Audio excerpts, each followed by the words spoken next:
Vaccination rates in the U.S. have slowed and new COVID infections are rising in many states. The latest numbers from the Centers for Disease Control show 65.8% of Americans over the age of 12 have had at least one dose. 57.1% are fully vaccinated.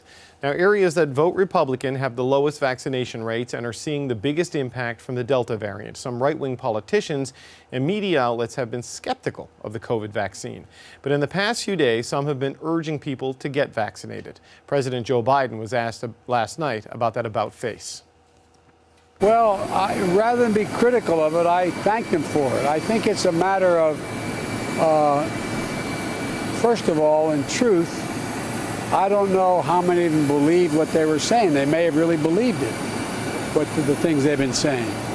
But I think once the realization occurred that this virus was only killing primarily those people who had not been vaccinated, I think it was sort of, as we Catholics say, a bit of an epiphany for them. Frank Luntz has been a longtime GOP pollster and a political strategist. He is in Washington. Frank, thanks for joining us.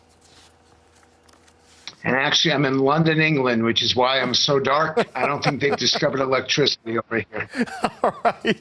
Well, that's good to know. You're in one of the other great cities of this planet. Let's start with Dr. Anthony Fauci, who said that, Canada is doing better than the U.S. on the vaccine front because things are just so polarized politically in the United States and ideology is trumping science. Is that the biggest challenge America is facing right now? It is a tremendous challenge. And the fact is only 7% of Biden voters have publicly expressed an opposition to getting the vaccine. Among Trump voters, it's 30%, 4 times as high. There's also a problem among 18 to 29-year-olds, but it is the vote. It is the partisanship. And the problem in America is that people have now decided that even in science, medicine, health, safety, even in those nonpartisan topics, people are behaving in partisan ways, and that is making it very hard in the states, in certain states across the country, very hard to get people vaccinated. There's something I hope you can help me reconcile, in that we see a lot of Donald Trump's supporters wanting him to get credit for the vaccines because of Operation Warp Speed and the things that he did that helped accelerate this, but then refusing to get the vaccines. I mean, how do they reconcile these things?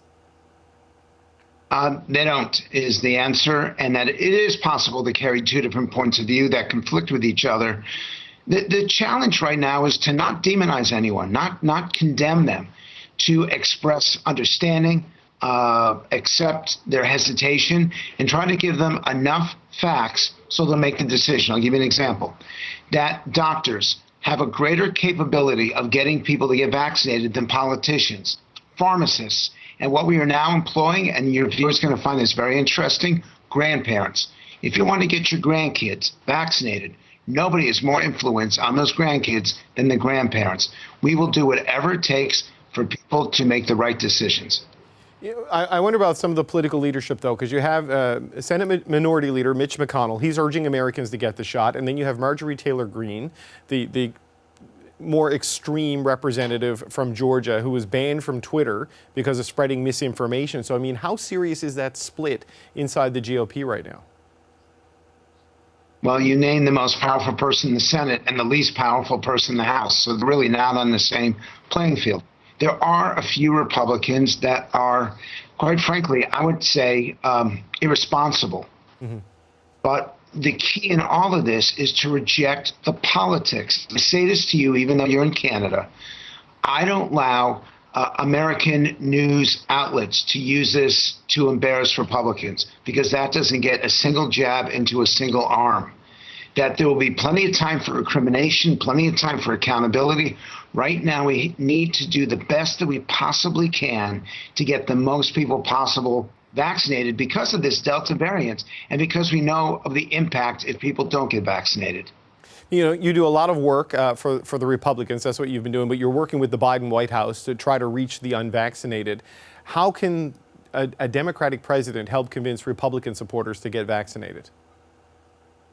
The Democratic president doesn't. Anthony Fauci doesn't. But they provide the resources and they provide the effort that in the end, you want to get people vaccinated? Donald Trump himself needs to go on Fox News, needs to go on Sean Hannity's show and say to people again and again, please, we made every effort to get this to you. This is a Herculean approach to get the vaccine, and it's safe and it's effective.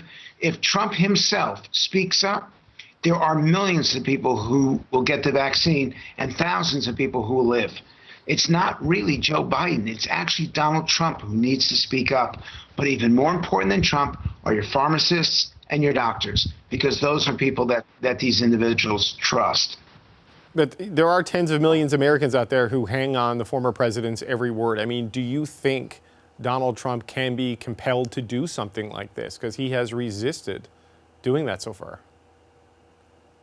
Absolutely, and he should be compelled, and pressure should be put on him. If he truly, truly loves the people who voted for him, if he truly respects them, if he wants them to live a long life and potentially vote for him again, then he would tell these people to behave responsibly, it is their choice, and you should not be mandated. This is part of what makes America unique, that individuals make their own choice. But we need Donald Trump to speak up and speak out and participate. And if he won't, there will come a time when he should be held accountable for it. Okay. Frank Luntz, thank you so much for your time and your insights, and enjoy London. Thank you. Hi, I'm Vashi Capellos, host of Power in Politics. See more of our show by subscribing to the CBC News channel or click the link for another video.